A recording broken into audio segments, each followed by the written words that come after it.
ठीक है, फिफ्थ वाला है reactivity with water, reactivity with water. ठीक है, तो ये मेटल्स जो है ना, ये मेटल्स वाटर के साथ रिएक्ट करते हैं, क्या बनाते हैं, हाइड्रोक्साइड बनाते हैं, MOH प्लस H2। तो ये क्या है, मेटल हाइड्रोक्साइड। ठीक है, ये इस तरीके से होता है, हाइड्रोजन गैस जो है वो मेरा रिलीज होती है। ठीक है, तो वैसे ही जैसे मेरा LiOH क्या बनता है, NaOH, KOH, RbOH, CSOH, इस तरीके से बनेंगे। अब मुझे ये बताओ कि इनका बेसिक कैरेक्टर का ऑर्डर क्या आएगा।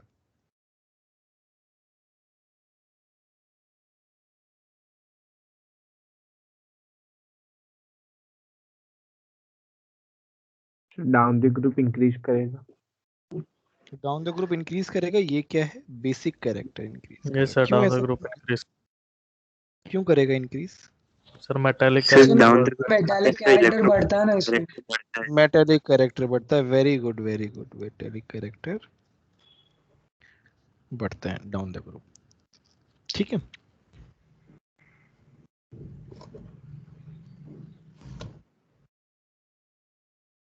ठीक है। अच्छा, इसमें हम और क्या लिखते हैं,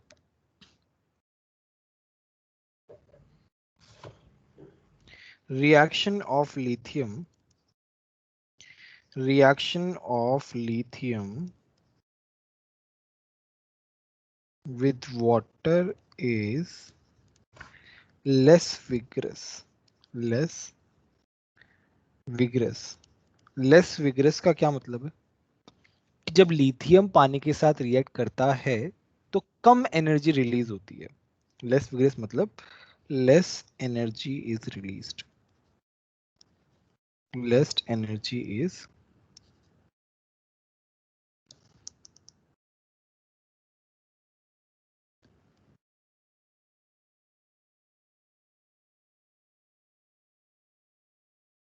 less energy is released. But बाकी जो मेंबर्स है ना, उन सबके साथ विग्रसली रिएक्ट करता है और कभी कभी फायर भी कैच हो जाता है। तो यहां पे मैं लिखता हूं but with other members, but with other members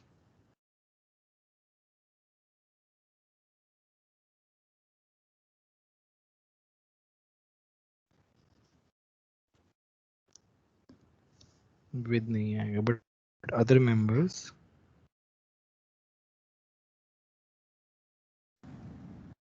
on but the other group members react जो है vigorously। उसका बेसिक कैरेक्टर ज्यादा होगा ना क्या क्या?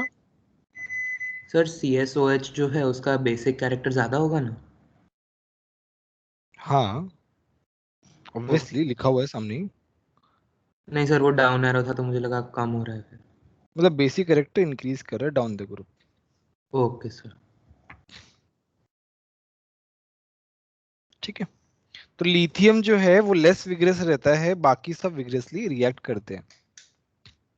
ठीक है, इसके अलावा भी ये जो मेटल है ना, ये एसिडिक हाइड्रोजन वाले कंपाउंड्स के साथ रिएक्ट करके कंपाउंड बनाते हैं बेसिकली।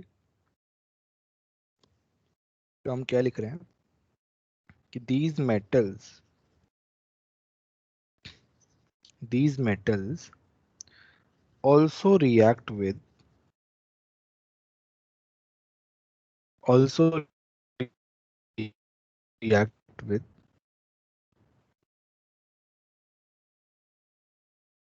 proton और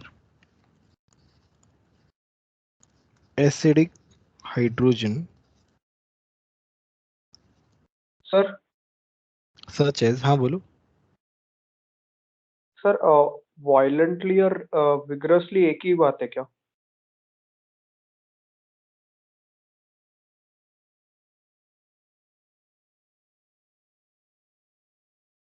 gaseous ammonia,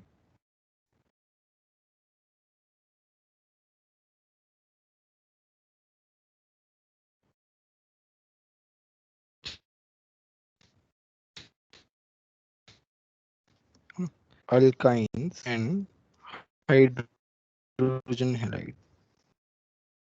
sir cut cut क्या है आपकी आवाज सर? सर आपकी आवाज कट रही है। सर स्क्रीन भी इन लैग सबके और स्क्रीन पे फ्रीज हो गया। सर स्क्रीन में अल्कोहल के freeze है। साथ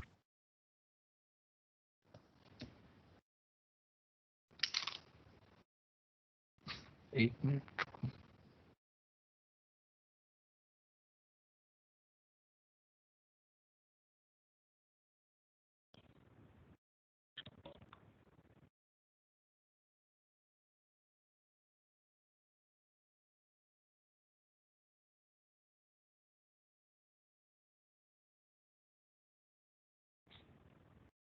hello hello sir, room number 6 में आओ ना, विपुल बोल रहा हूँ मैं। एक बार आओ ना, नेट देखना एक बार।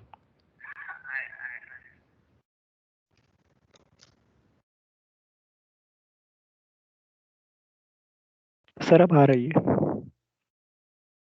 नहीं अभी हुआ नहीं है, रुको एक मिनट, है ना, एक मिनट रुको बस। सर वो स्टेटमेंट दिखा दीजिए ना।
मेरी आवाज आ रही है? Yes sir. Yes sir. Yes sir. तो देखो यहाँ पे ये हाइड्रोजन जो है ना, this hydrogen is acidic hydrogen, ठीक है। तो बेसिकली क्या है ना, ये हाइड्रोजन हट जाता है H2 गैस में, और यहाँ पे M जो है ना वो आ जाता है इस तरीके से, ठीक है। वैसे ही जैसे मेरा M है, मैं एल्काइन का एग्जांपल दे रहा हूँ। तो जब भी हाइड्रोजन इलेक्ट्रोनेगेटिव एलिमेंट के साथ अटैच होता सर है तो वो स्क्रीन फ्रीज हो गई है।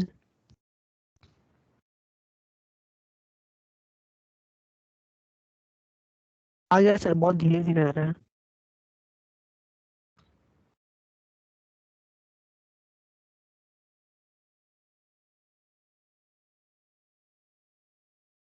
सबके साथ ऐसा ही हो रहा है क्या? नो सर, सही चल रहा है। यस सर थोड़ी लैग है। ये हाँ सर हो रहा है। केबल सही लगाओ ना, ये लगती नहीं है, केबल अनप्लग बता रहा है।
क्यों बात।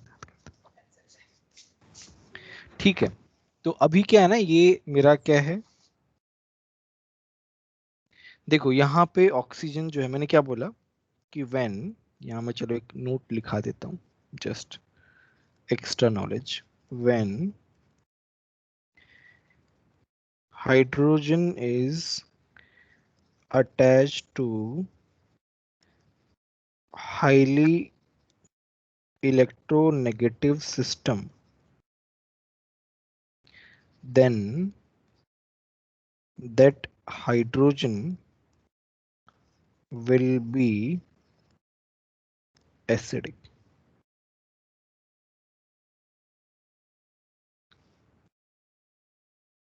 तो यहाँ पे क्या है ना, this carbon is carbon sp, carbon sp क्या है, हाईली इलेक्ट्रोनेगेटिव होता है, so this hydrogen will be acidic hydrogen only.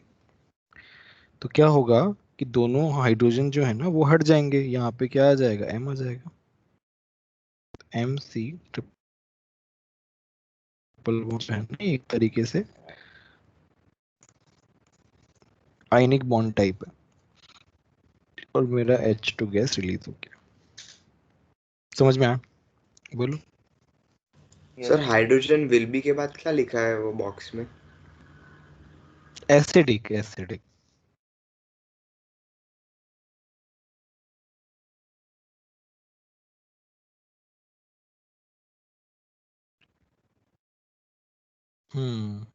Next है मेरा, मतलब मैं हाइड्रोजन हैलाइड के साथ रिएक्शन कर रहा हूँ, तब भी मेरा क्या बनता है, Mx प्लस H2 बनता है।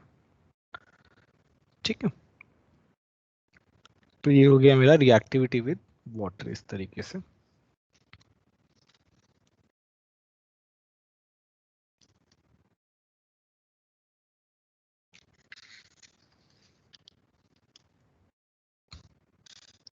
नेक्स्ट पढ़ते हैं,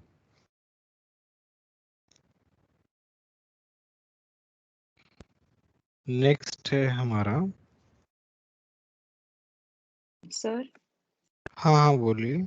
सर इसके ऊपर जो रिएक्शन लिखी थी वो समझ नहीं आई। कौन सी रिएक्शन? हाइड्रोजन हैलाइड के ऊपर वाली, हाँ एसिडिक वाली। ये सेकंड नंबर वाली? Yes sir. तो उसमें क्या है ना, ये कार्बन जो है हमारा middle carbon, this carbon is sp carbon. So now sp जो है hybridisation, now it is highly electronegative.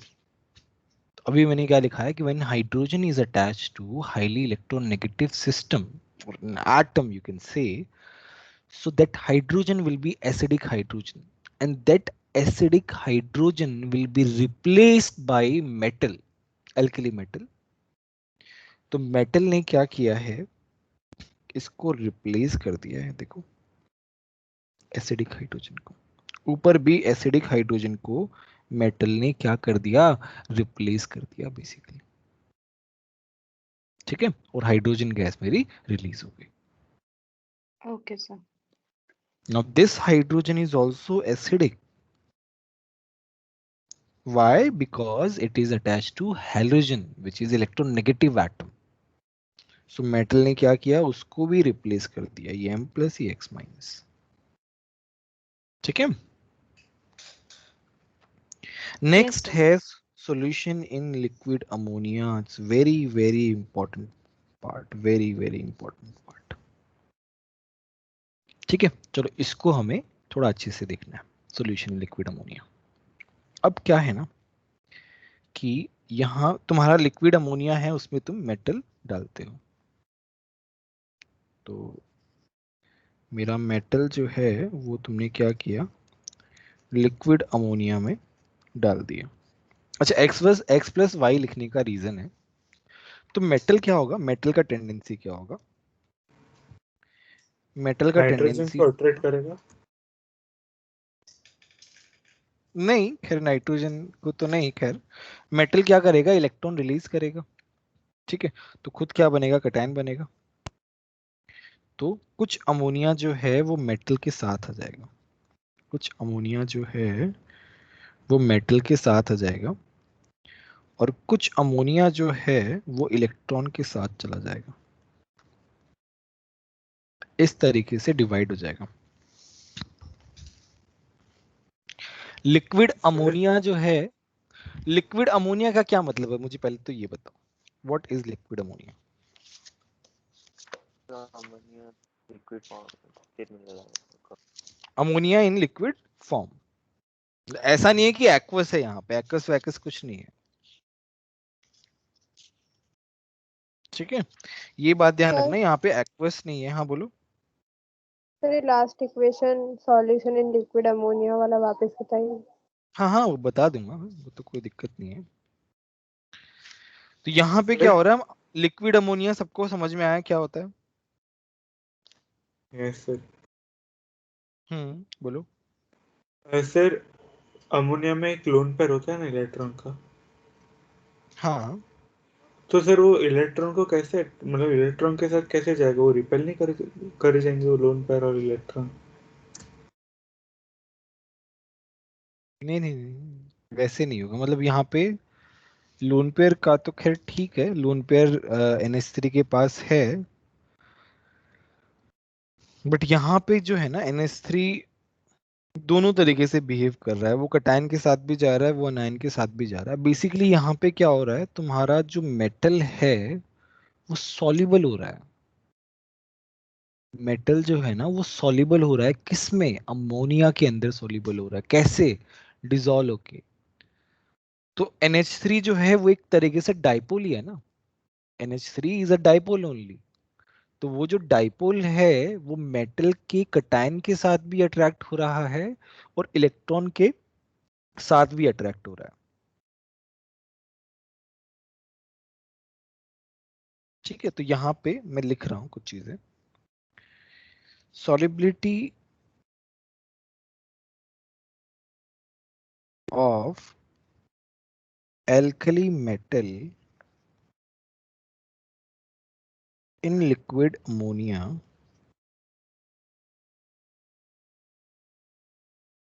is due to the ionization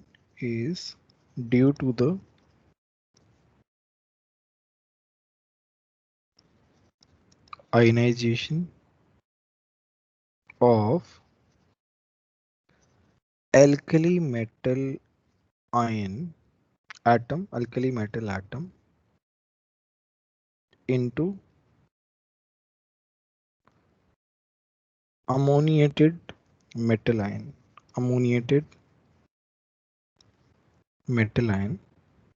and ammoniated electron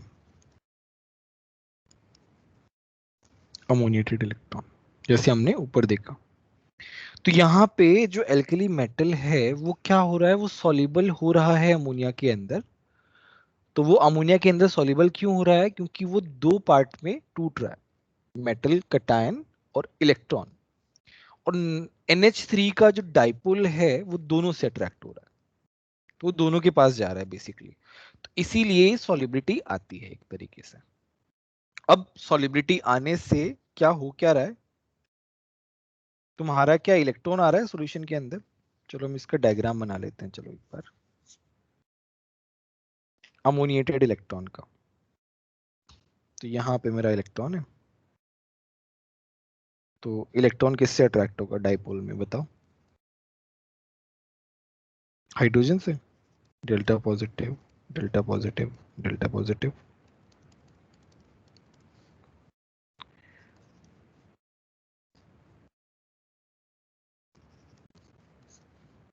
delta positive delta positive delta positive.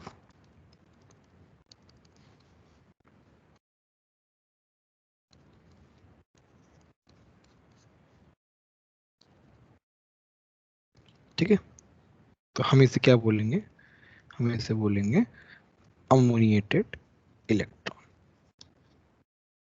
बोलो बात समझ में आ रही है कि नहीं आ रही? पहले ये बताओ इतना समझ में आया कि नहीं आया? सर लेकिन ये इलेक्ट्रॉन मतलब शेयर, मतलब ऐसे इतने सारे एटम से शेयर कैसे कर रहा है, मतलब यार ये इलेक्ट्रॉन का चार्ज क्या है, -1, मतलब 1 कूलम है इस इलेक्ट्रॉन का चार्ज। और जो हाइड्रोजन है वो डेल्टा पॉजिटिव है, मैंने डिफरेंस समझाया था ना। एक यूनिट और डेल्टा पॉजिटिव में बहुत ज्यादा डिफरेंस होता है, बहुत ही ज्यादा डिफरेंस होता है।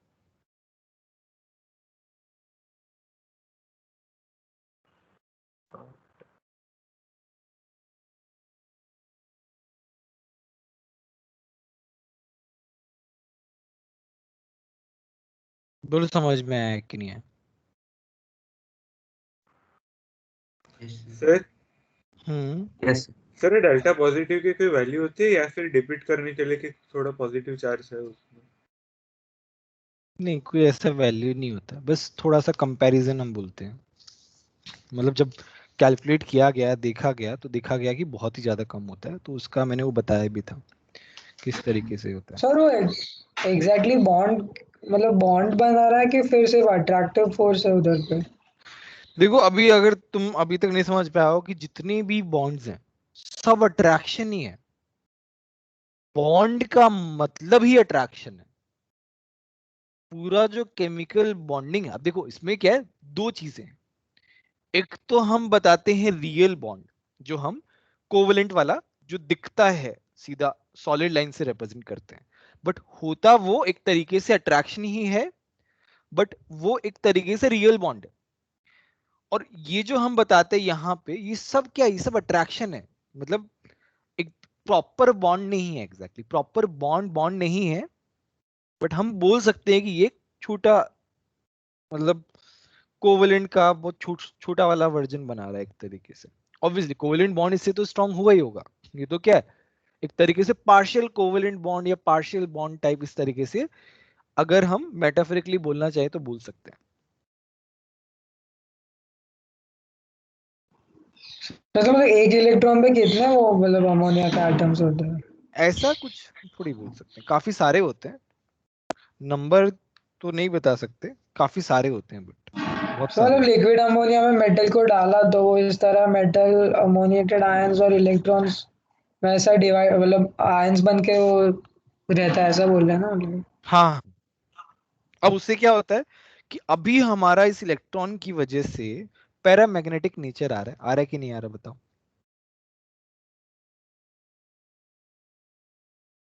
ठीक है, तो वो हमें ब्लू कलर देता है। मैं एक बार इसका स्टेटमेंट लिख रहा हूं, very very important. All alkali metals dissolve in liquid ammonia dissolved in liquid ammonia and give deep blue color solution, deep blue color solution, which are conducting in nature.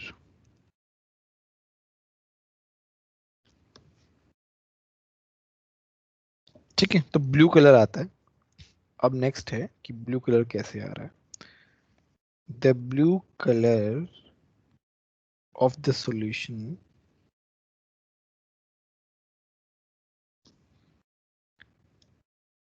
is due to ammoniated electrons, due to ammoniated electrons which absorbs energy corresponding to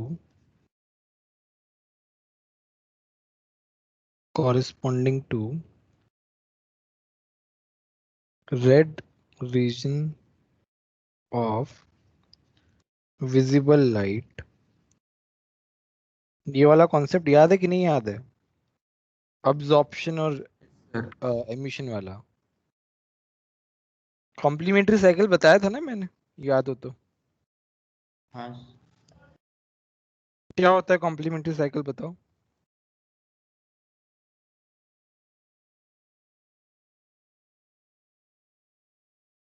किसी को याद है? नहीं, मैं बताने वाला तो हूँ ही, बट किसी को याद हो तो अच्छा है।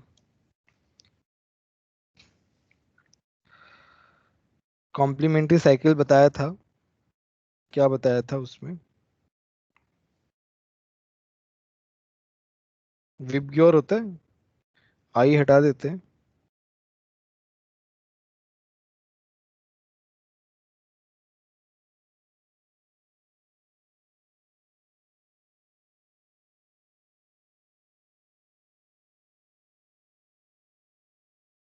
सर हाँ हाँ बोलो। सर उसको एनर्जी कहाँ से मिलती है? एनर्जी सॉल्यूशन जो है वो एनर्जी रिलीज करता है ना। ओके।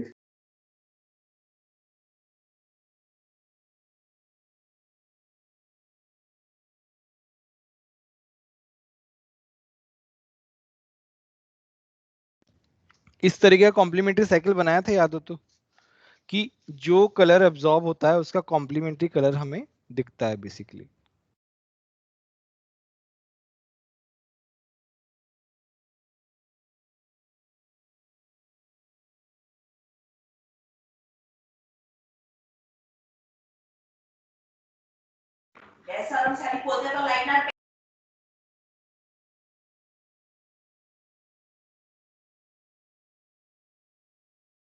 सर हाँ हाँ बोलो। सर नेट चला गया था, आपने फिर से बता सकते हैं ये कैसे हुआ? नहीं, बेसिकली मैं बता रहा हूँ कि जैसे रेड कलर वो अब्जॉर्ब करता है और फिर वो कॉम्प्लीमेंट्री कलर जो है वो शो करता है, दैट इज ब्लू। हाँ मतलब सर नॉर्मली अगर सारे कलर दिखने चाहिए तो उसने जो एब्जॉर्ब किया होगा उसके अलावा वाला ही कलर दिखेगा ना। बोल सकते हो।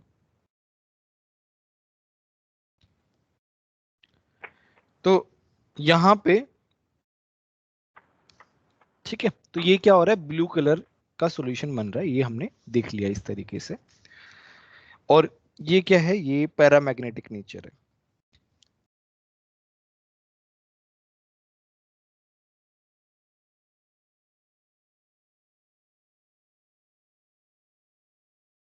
ब्लू सॉल्यूशन जो है ना मेरा पास जो बना है वो क्या है, पैरामैग्नेटिक इन नेचर है, जिसकी वजह से हमारा कलर शो हो रहा है। ठीक है, इतना समझ में आया सभी को?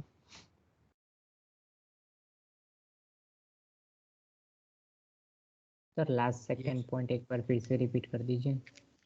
मतलब तुम्हारा जो सॉल्यूशन है इलेक्ट्रॉन वाला, वो क्या कर रहा है, वो रेड कलर का लाइट अब्सॉर्ब कर रहा है और ब्लू कलर का लाइट जो है वो इम्पार्ट कर रहा है।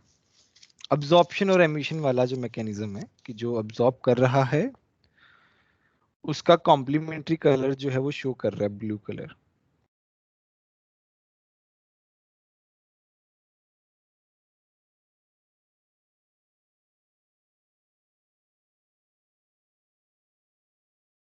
ठीक है, तो ये हमने इसमें क्या क्या चीज देखी कि डीप ब्लू कलर आता है जो कि कंडक्टिंग होता है। ठीक है, और ये पैरामैग्नेटिक, ये तीन चीजें इंपॉर्टेंट हैं। नेक्स्ट देखते हैं हम।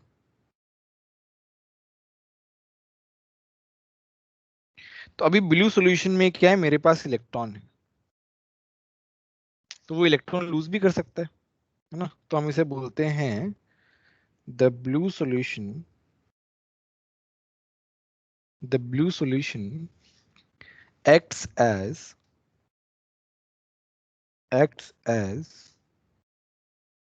good reducing agent, good reducing agent due to sir the presence of, हाँ हाँ बोलो। सर ये जो सॉल्यूशन है वो दोनों से मिलके बना होगा ना, वो M into NH3X और हाँ वो अमोनिकल इलेक्ट्रॉन वाला। हाँ हाँ, okay sir.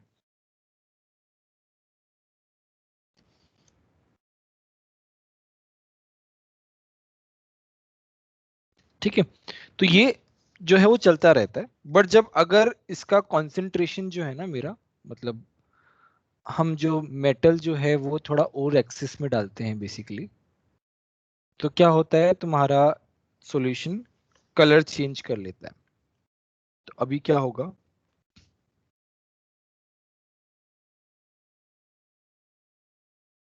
as the concentration becomes greater than 3 molar, 3 molar से ज्यादा हो गया, the solution acquires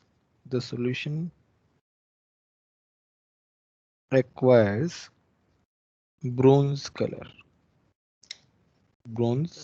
concentration of metal added ना, जितना ज्यादा एक मेटल ही ऐड बात, मेटल ऐड करते जाओगे तो ब्रोंज कलर जो है वो मिलता जाएगा हमें, एंड ये जो ब्रोंज कलर जो मिलता जा रहा है ये डायमैग्नेटिक हो जाता है. The bronze colored solution is diamagnetic in nature. यहाँ पे रिएक्शन कैसे होती है, चलो इसके रिएक्शन देखते हैं.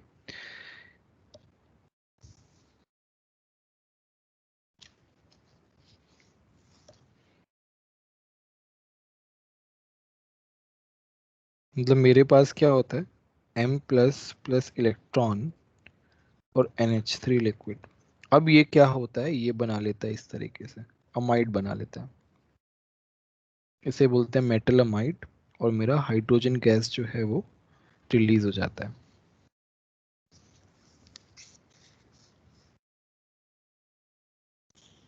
ठीक है, इस तरीके से होता है.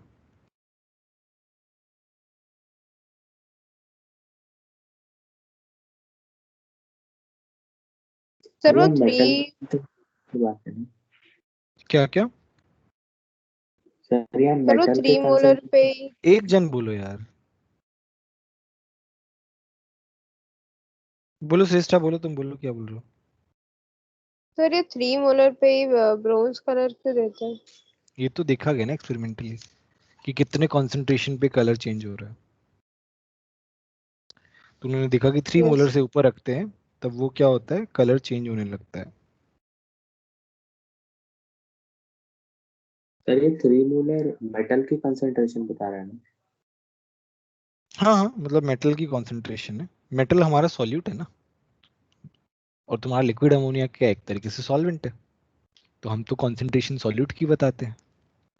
तो क्या होता है ना, जब मेटल का कंसंट्रेशन ज्यादा होने लगता है, जब हम मेटल ऐड करने लगते हैं, मेटल ज्यादा होने लगता है तो ज्यादा इलेक्ट्रॉन्स आने लगेंगे, है ना. तो बेसिकली क्या होता है, तुम्हारा जो सॉल्यूशन जो है वो ब्लू कलर का जो बन रहा था सॉल्यूशन, अभी वो धीरे धीरे जो है ना, धीरे धीरे वो क्या हो रहा है, मेटल आयन बढ़ने की वजह से वो थोड़ा सा मेटेलिक लस्टर की तरह, मतलब मेटल ज्यादा हो गया ना, तो ज्यादा मेटल हो रहा है तो उसकी वजह से मेटेलिक लस्टर बनने लगता है. सॉल्यूशन जो है वो लस्टर की तरफ चला जाता है. तुम्हारा जो सॉल्यूशन है दैट एक्वायर्स मेटेलिक लस्टर, जिसकी वजह से हमें ब्रोंज कलर दिखाई देता है. ये हमें एक वीडियो से देखते हैं, वीडियो से बहुत चीज समझ में आएगा.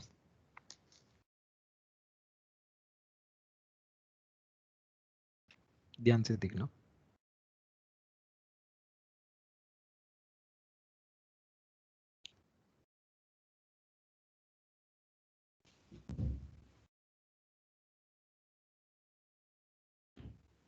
क्या हो रहा है इसका, एक मिनट, ये क्या हो रहा है.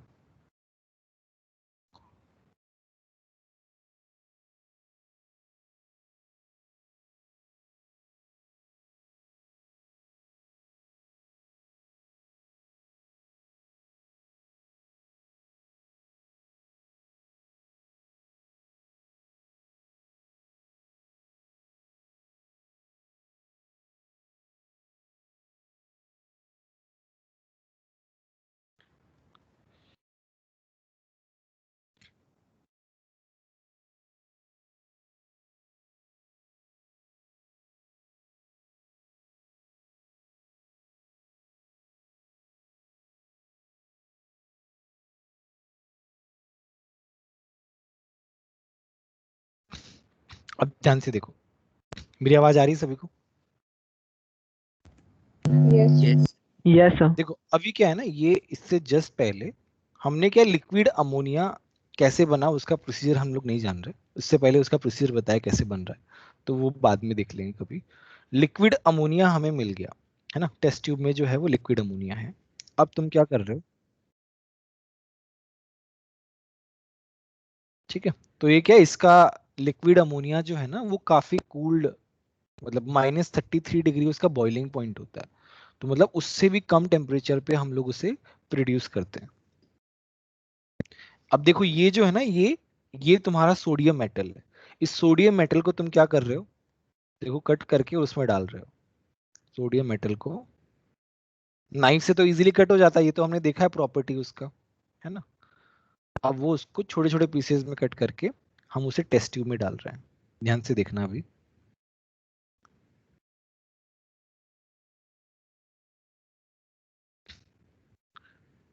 अब ध्यान से देखना, जैसे ही मेटल तुम्हारा हम लोग डालते हैं इसमें,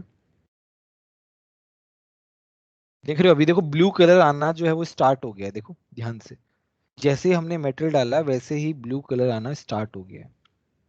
सर डीप ब्लू है। हाँ मतलब ठीक है, डीप ब्लू है, इट्स ओके, डीप ब्लू है, मतलब ऐसा लाइट ब्लू, ऐसा स्काई ब्लू ऐसा नहीं है, एकदम डीप ब्लू है।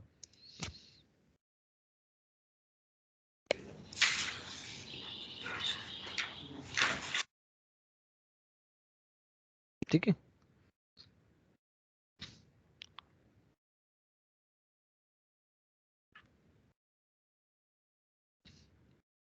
डीप ब्लू कलर जो है फैल रहा है, जैसे जैसे हम मेटल डालते जा रहे हैं फैलता जा रहा है। ठीक है, तो ये काफी अच्छा कलरेशन आ गया हमारा। अभी देखना, अभी हमने काफी सारी मेटल ऐड कर दी है, काफी सारी मेटल ऐड कर दी है, तो ब्लू कलर जो है ना वो खत्म हो गया है, अब ये ब्रोंज कलर टाइप बन गया है। देखो मैंने बताया मेटेलिक क्लस्टर, तुम्हारा सॉल्यूशन जो है ना वो सॉल्यूशन से धीरे धीरे जैसे जैसे तुम मेटल ऐड करते जा रहे हो वैसे वैसे वो मेटेलिक लस्टर बनता जा रहा है, एक तरीके से तुम्हारा मेटल जो है वो डोमिनेटिंग होता जा रहा है, तो वो ब्रोंज कलर दिखाई देने लगता है। देखो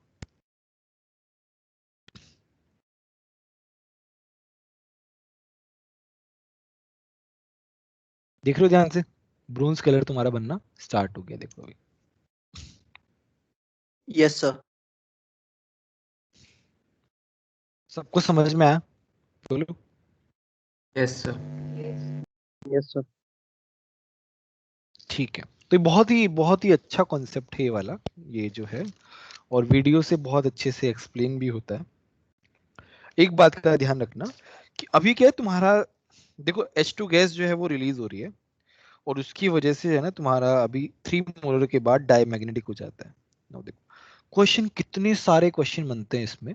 पहला क्या क्वेश्चन बनता है, कौन सा कलर, ठीक है, वो कलर किस वजह से होता है, अमोनिएटेड इलेक्ट्रॉन की वजह से होता है। दूसरा कि वो क्या वो कंडक्टिंग होता है, हाँ कंडक्टिंग होता है, काफी ज्यादा कंडक्टिंग होता है। फिर वो किस रेडिएशन को अब्जॉर्ब करता है, रेड कलर की रेडिएशन को अब्जॉर्ब करता है। पैरामैग्नेटिक होता है नहीं होता, पैरामैग्नेटिक होता है। रिड्यूसिंग एजेंट होता है नहीं होता, रिड्यूसिंग एजेंट होता है। 3 मोलर की कॉन्सेंट्रेशन के बाद वो डायमैग्नेटिक बन जाता है, ब्रोंज कलर, ब्लू कलर से ब्रोंज कलर बन जाता है। ठीक है, तो ये इतने सारे क्वेश्चंस जो है ना इस एक पर्टिकुलर कॉन्सेप्ट पे बन सकते हैं बेसिकली।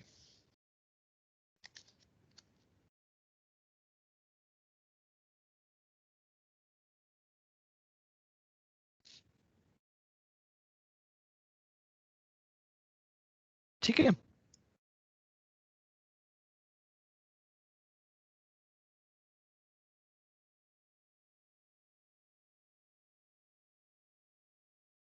सर वो जो ब्रोंज कलर था ना, हम्म, ज्यादा मेटल ऐड करेंगे वो कोई भी मतलब फर्स्ट ग्रुप का मेटल डालेंगे तो ब्रोंज ही हाँ आता है।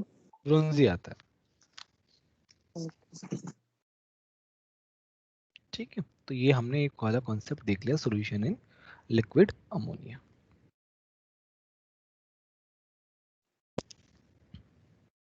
तो ब्रोंज ज्यादा मतलब ब्लू कलर की लाइट अब्सॉर्ब हो रही है ऐसा होगा? नहीं, तुम्हारा मेटेलिक नेचर बढ़ता जा रहा है ना, मेटल्स क्या होते हैं, सिल्वरी वाइट होते हैं। सिल्वरी वाइट का क्या मतलब है, मतलब उसको अगर तुम सिल्वरी वाइट को आधी लाइट। थोड़ा सा किसी ब्लू कलर के सॉल्यूशन से मिक्स कर दो तो वो थोड़ा सा ब्रोंज टाइप नहीं दिखेगा।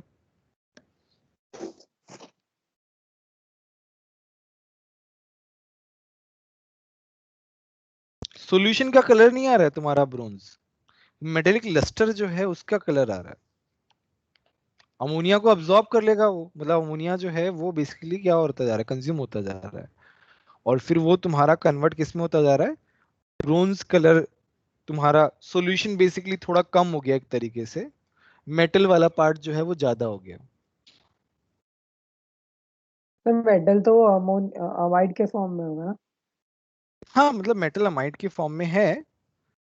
मेरा कहने का मतलब वो नहीं है, मेरा कहने का मतलब ये है कि तुम्हारा मेटल थोड़ा डोमिनेटिंग हो गया, तो तुम्हारा जो ब्लू कलर का सॉल्यूशन है वो किस में चेंज हो रहा है, मेटेलिक लस्टर में चेंज होता जा रहा है, जिसकी वजह से कलर जो है तुम्हारा ब्रोंज कलर दिखाई दे रहा है तुमको। Okay sir. तो सर वो जो मटेरियल होता है वो टेस्ट ट्यूब के सरफेस पे चिपक जाता है। सरफेस पे चिपक जा रहा है बेसिकली, मतलब पूरा सॉलिडिफाई नहीं हो रहा है, बट वो सरफेस पे थोड़ा चिपक जा रहा है हल्का हल्का।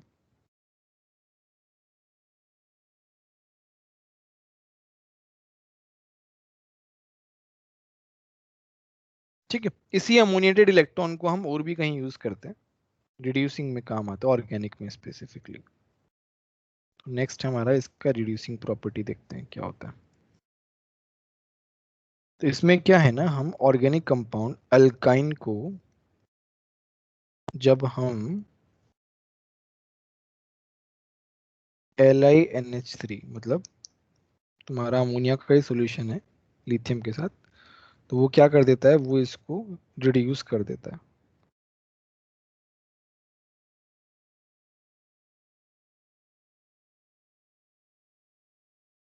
ये क्या कर दिया, इसको रिड्यूस कर दिया। देख, एक बॉन्ड हटा के वहां पे क्या हो रहा है, हाइड्रोजन आ रहा है बेसिकली। ठीक है, तो यहाँ पे मैं लिख रहा हूँ free ammoniated electrons, free ammoniated electrons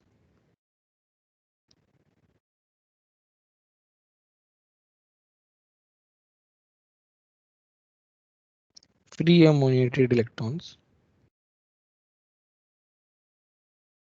make solution, ये हमने लिखा था, very powerful reducing agent।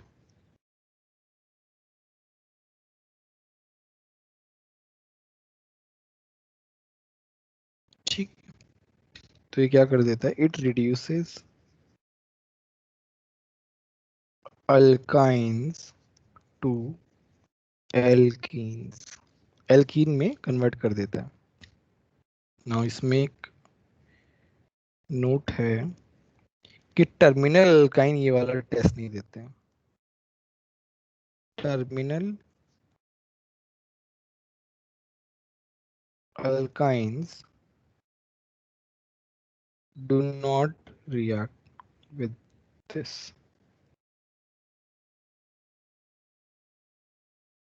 ठीक है, ये इस तरीके से रहता है। तो मतलब सी का ट्रिपल बॉन्ड वो किसी एंड पे नहीं होना चाहिए, सेंटर में होना चाहिए ऐसा? हाँ हाँ, एंड में नहीं होना चाहिए, एग्जैक्टली।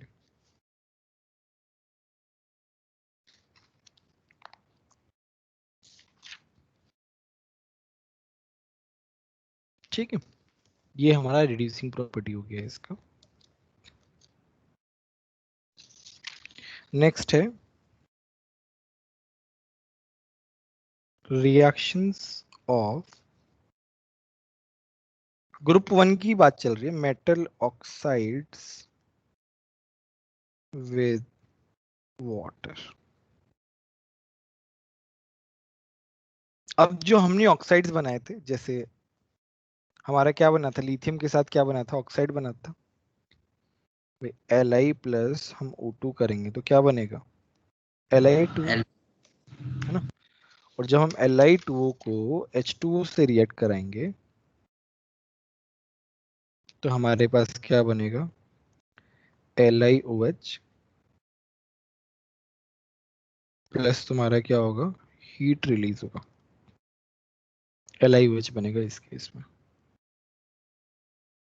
ठीक है, वेयर एज जब हम सोडियम के साथ रिएक्ट कराते हैं तो हमारे पास क्या बनता है, Na2O2, और जब हम इसको पानी में रिएक्ट कराते हैं तब हमारे पास क्या बनता है, NaOH प्लस H2O2। अब देखो K प्लस O2 कराते हैं तो हमारे पास क्या बनता है, सुपर ऑक्साइड। इसको पानी के साथ रिएक्ट कराते हैं, KOH बनता है, H2O2 बनता है और O2B बनता है। देख रहे हो? अब देखो इसके ऊपर जो है, इसके ऊपर क्वेश्चन आ सकता है। देखो कैसे कैसे क्वेश्चन बन सकते हैं कि one of the group one metals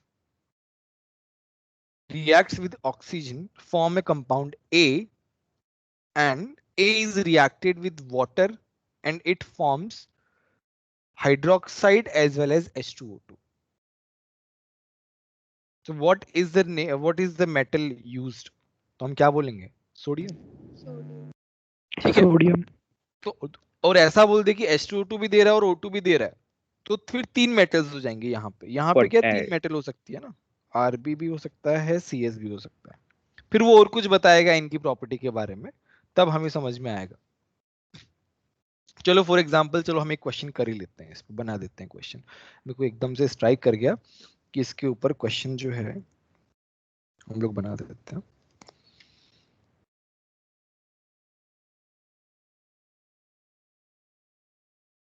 alkali metal M है ना, हम M बोल रहे हैं, alkali metal reacts with oxygen to form compound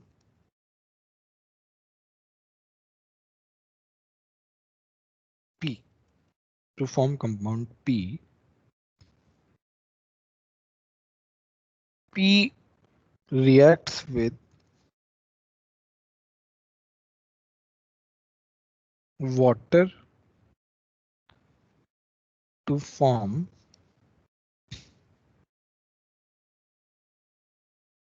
alkali metal hydroxide along with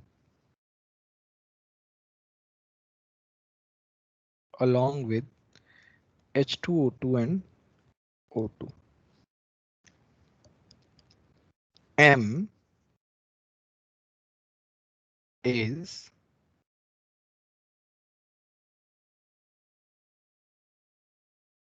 most reactive element, not element, most reactive metal among alkali metals. Find M and P. सब कर लेंगे अब तो। चलो कौन बताएगा? Sir caesium. के किसने बोला? के किसने बोले? इतना सब बताने का क्या फायदा हुआ यार, पोटेशियम थोड़ी आएगा।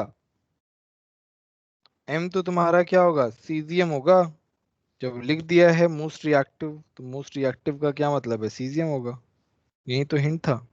P क्या होगा, ऑक्सीजन के साथ CsO2 बनाएगा, बस आ गया। इस तरह मतलब मैंने एक क्वेश्चन मेरे दिमाग में एकदम से स्ट्राइक करेगा कि इसके ऊपर क्वेश्चन कैसे आ सकता है, तो इस तरीके के क्वेश्चन जो है वो आ सकते हैं, है ना। तो तुम्हें क्या है ना, मतलब ऐसा जरूरी नहीं है कि तुम्हें एक चैप्टर में थोड़ी बहुत चीजें आती है तो हो गया, ऐसे क्वेश्चन नहीं बन पाएंगे। तुम्हें उस चैप्टर में हर एक चीज आनी चाहिए, हर एक बेसिक डिटेल पता होनी चाहिए, तभी तुम उस क्वेश्चन, उस चैप्टर के क्वेश्चन जो है वो अच्छे से कर पाओगे। एक दो चीजें नहीं पता है कोई बात नहीं, बट जो लिंक्ड वाली जो चीजें है ना, वो चीजें पता होनी चाहिए। लिंक पे बहुत सारे क्वेश्चंस आते हैं।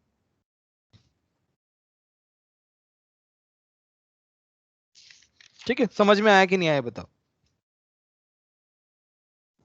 Yes sir.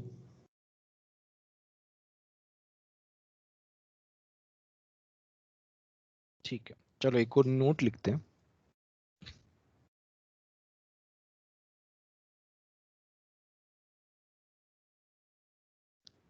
तुम्हारे जो ऑक्साइड्स इन पर ऑक्साइड्स है ना, वो कलरलेस होते हैं। Oxides and peroxides are colourless when pure, किसी के साथ मिक्स नहीं होना चाहिए। Whereas superoxides are yellow और ऑरेंज इन कलर, येलो और ऑरेंज इन कलर। ठीक है। पर ऑक्साइड्स जो होते हैं दे आर डायमैग्नेटिक,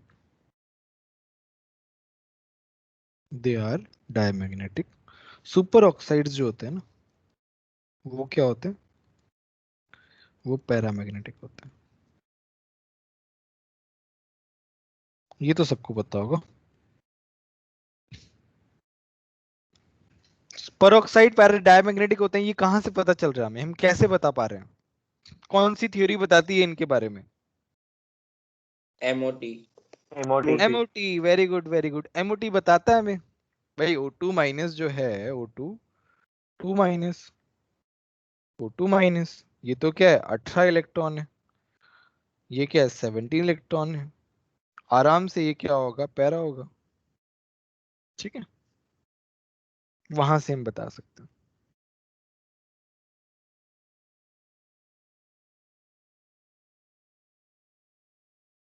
बोलो समझ में आया कि नहीं आया, किसी को डाउट है? तो ये हमने इनके बारे में देख लिया, इनके ऑक्साइड्स, हाइड्रोक्साइड्स, इनके ऑक्साइड्स के बारे में पढ़ लिया। नेक्स्ट हमारा आता है, सर थोड़ा सा स्क्रॉल अप करो ना।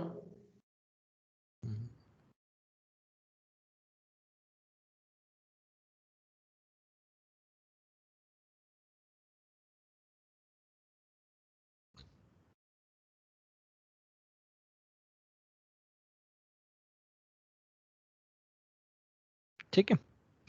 नेक्स्ट हमारा है नेचर ऑफ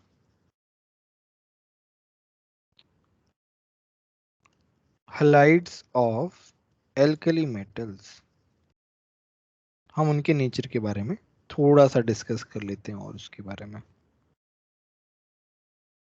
ठीक है, तो हमें पता है कि मेटल जो है वो हेलोजन के साथ रिएक्ट करके क्या बना रही है, MX बना रही है। X यहाँ पे क्या है, फ्लोरीन, क्लोरीन, ब्रोमीन, आयोडीन, है ना। फॉर एग्जाम्पल जैसे मेरा क्या नाम है, बहुत फेमस Na+Cl2 क्या बना रहा है, NaCl बना रहा है। ठीक है, तो यहाँ पे हम क्या बोलते हैं, रिएक्टिविटी का order, reactivity order of halogens. तो वो क्या होता है, F2 का सबसे ज्यादा, Cl2, Br2, I2। ठीक है, अब बताओ ऐसा क्यों होता है, रिएक्टिविटी ऑर्डर जो है वो ऐसा क्यों?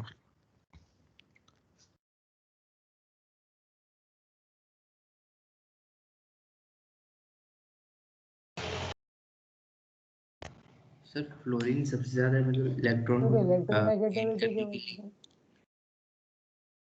इलेक्ट्रॉन अफिनिटी ज्यादा होती है फ्लोरीन की। क्लोरीन की होती है इलेक्ट्रॉन एफिनिटी सबसे ज्यादा। तो सर इलेक्ट्रोनेगेटिविटी की वजह से फ्लोरीन सबसे ज्यादा इलेक्ट्रोनेगेटिव। सर फ्लोरीन का साइज छोटा है तो ई नॉट की पॉजिटिव वैल्यू से जज कर सकते हैं। वेरी गुड वेरी गुड, किसने बोला ये? सर अर्जुन।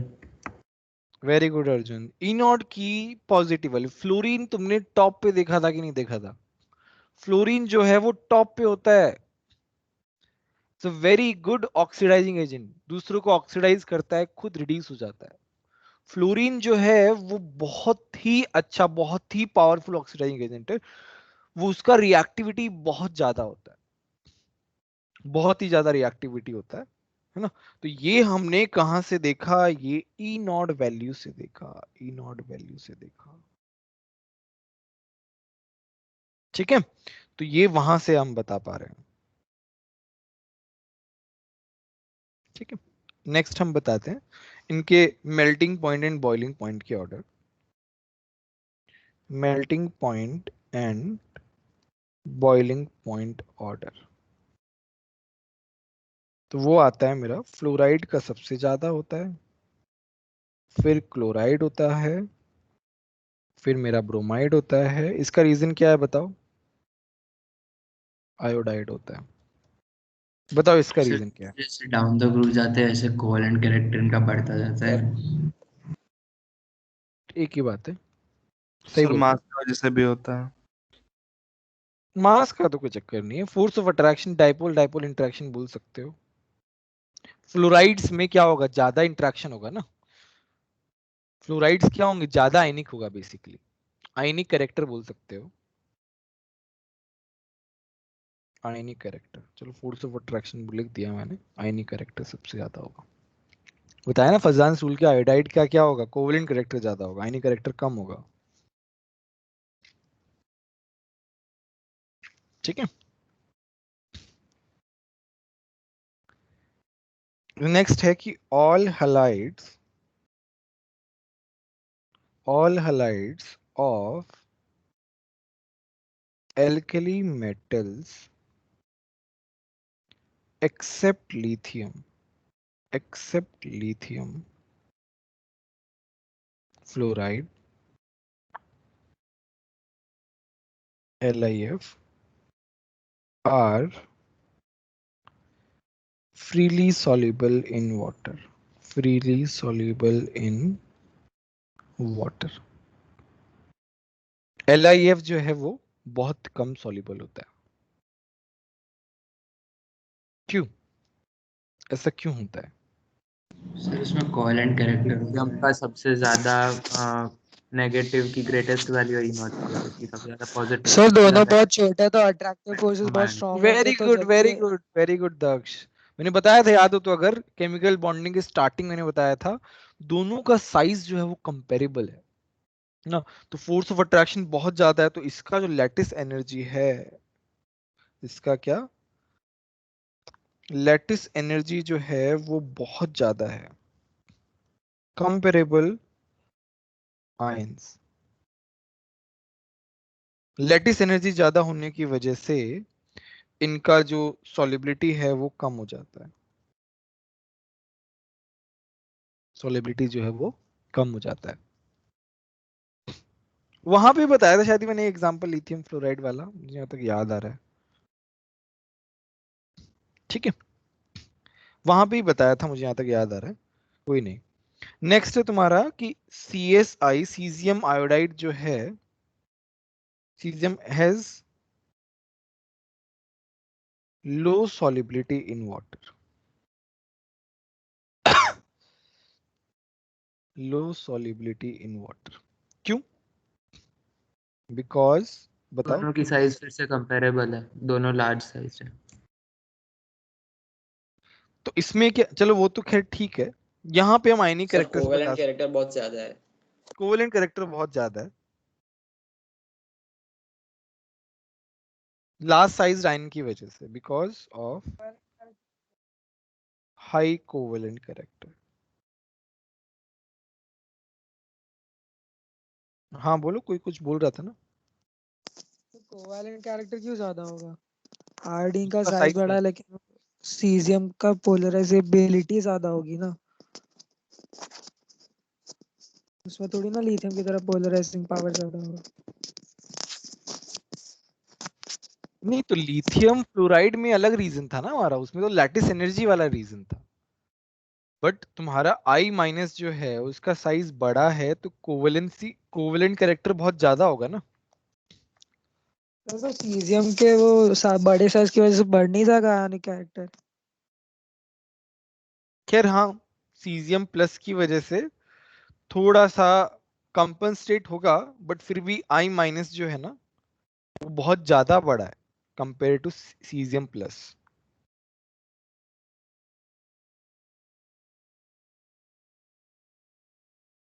आई माइनस जो है ना उसका जो पोलराइजेबिलिटी है वो बहुत ज्यादा हो जाएगा comparatively.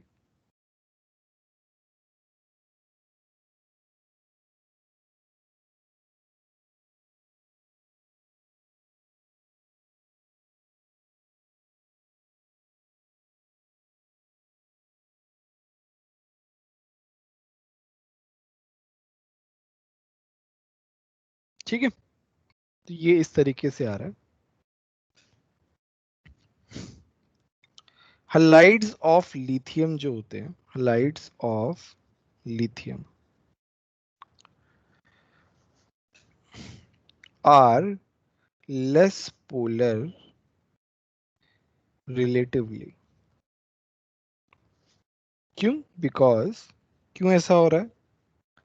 Because of high polarizing power, because of high polarizing power of Li plus। Li plus का साइज छोटा है तो उसका कोवेलेंट नेचर जो है वो ज्यादा होता है, तो उनका लेस पोलर होते हैं, ये इतना ज्यादा पोलैरिटी बहुत ज्यादा नहीं होती है। तो that is why they are soluble in less polar solvent, less polar solvents like तुम्हारा अल्कोहल हो गया,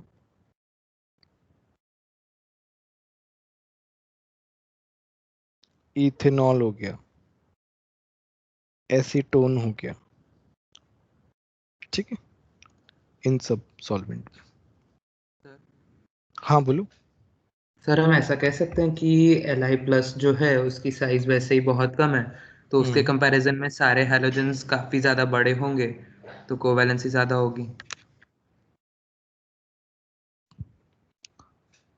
खैर थोड़ा बॉन्ड बनेगा उस तरह से। नहीं, फिर LIF को जस्टिफाई नहीं कर पाओगे ना उस चीज में, उन दोनों का कंपेरेबल साइज ही होता है। ओके।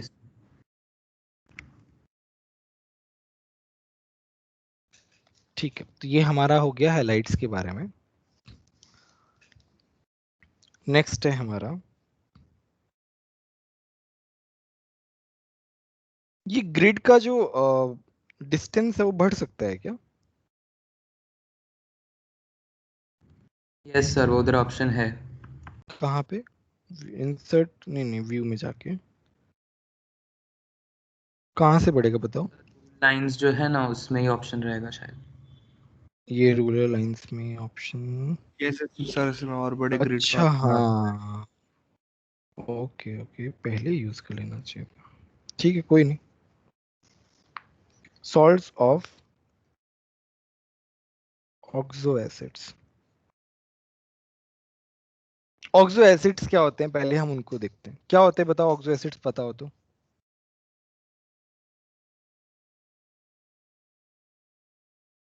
सेंट्रल एटम से ऑक्सीजन का बॉन्ड हो, और उस ऑक्सीजन के साथ एक प्रोटॉन भी हो, है ना? ऑक्सो तो आ गया ऑक्सीजन से, एसिड का मतलब क्या? ऑक्सीजन से एसिड कनेक्ट है, ऑक्सीजन से H कनेक्ट है। तो oxo acids are those acids in which the acidic proton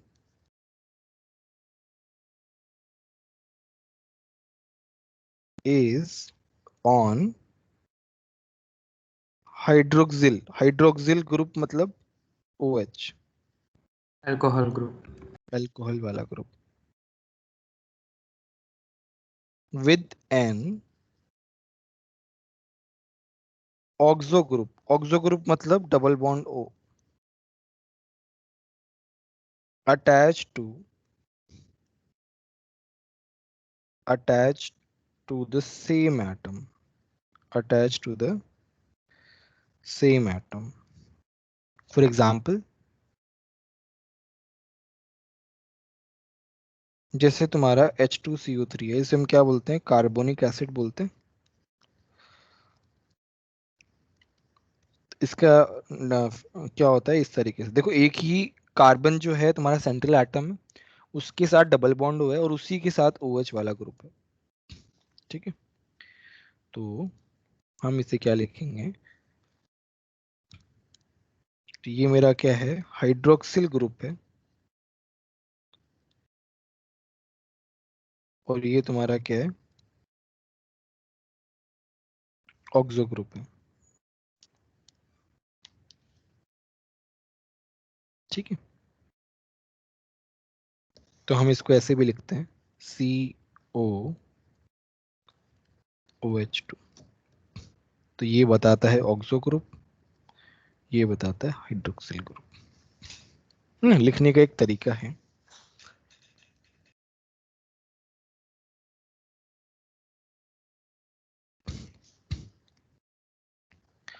ठीक है, जैसे तुम्हारा सल्फ्यूरिक एसिड है। सल्फ्यूरिक एसिड क्या होता है? H2SO4। तो ये कैसे होता है? इस तरीके से होता है।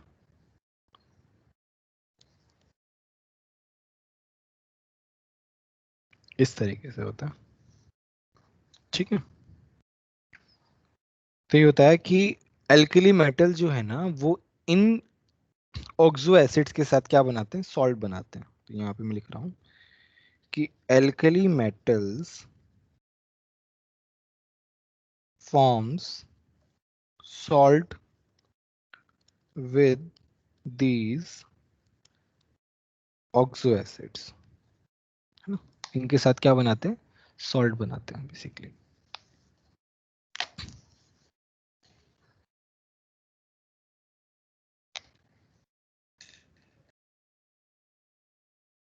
ठीक है, जैसे तुम्हारे क्या होते हैं M2CO3, ये क्या बन गया? मेटल कार्बोनेट बन गया, इनके साथ सॉल्ट बना रहे हैं, मेटल कार्बोनेट। ठीक है, MHCO3, ये क्या बन गया? Metal bike carbonate.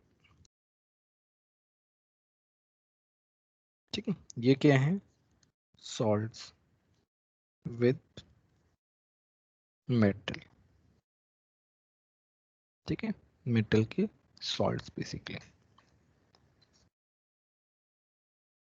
ठीक है, इसमें हम एक और स्टेटमेंट, सर आप थोड़ा ऊपर करेंगे। इसमें क्या है ना, कार्बोनेट और बाइकार्बोनेट जो है ना अल्कली मेटल के, काफी स्टेबल होते हैं।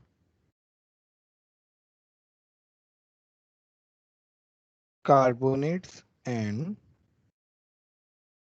bicarbonates of all alkali metal, of all alkali metals are quite stable, are quite stable towards heat।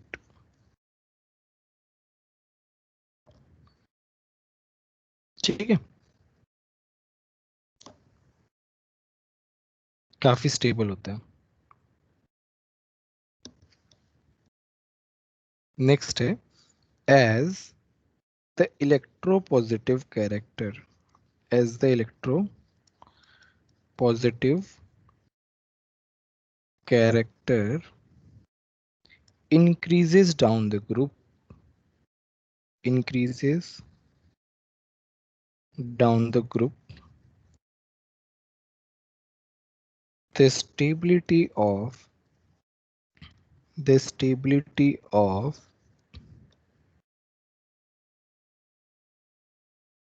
carbonates and bicarbonates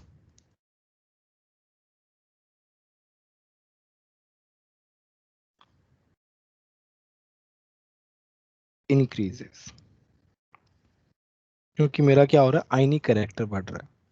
electropositive character जो है वो मेरा क्या हो रहा है, डाउन द ग्रुप बढ़ता जा रहा है, जिसकी वजह से कार्बोनेट्स एंड बाइकार्बोनेट्स का स्टेबिलिटी भी बढ़ता जा रहा है। ठीक है, तो हम यहाँ पे क्या लिख रहे हैं कि Li2CO3 जो है वो कम स्टेबल है, Li2CO3 इज लीस्ट स्टेबल। तो वो क्या हो जाता है, वो हीट करने पे टूट जाता है, थोड़ा जल्दी से टूट जाता है बेसिकली। ठीक है, तो ये हुआ हमारा ऑक्सो एसिड्स का कॉन्सेप्ट। बोलो सबको समझ में आया कि नहीं आया? सर इसमें एसिडिक प्रोटोन वाला एक और बार बता देंगे आप? एसिडिक प्रोटोन ये रहा ना, ये क्या है, एसिडिक प्रोटोन ही तो है।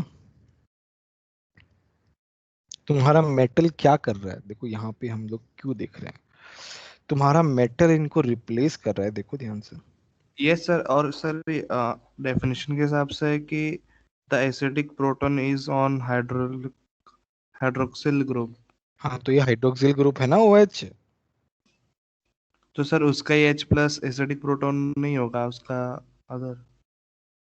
क्या बोल रहे हो यार अतुल्य तुम? वो कंफ्यूजन था यस।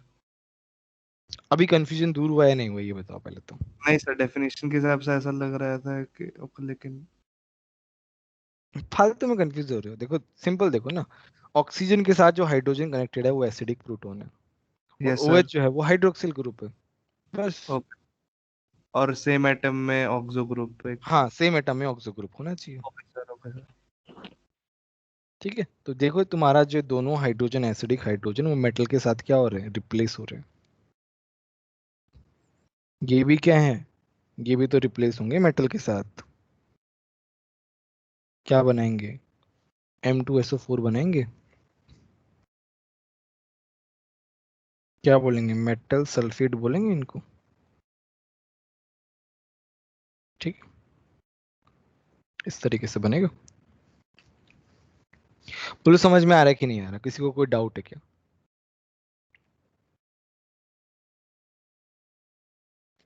तो हमारे केमिकल प्रॉपर्टीज जो है ना वो खत्म हो गई है। सर नेक्स्ट क्लास में, लास्ट पे एक बार होल्ड कीजिए। नेक्स्ट क्लास में जो है हम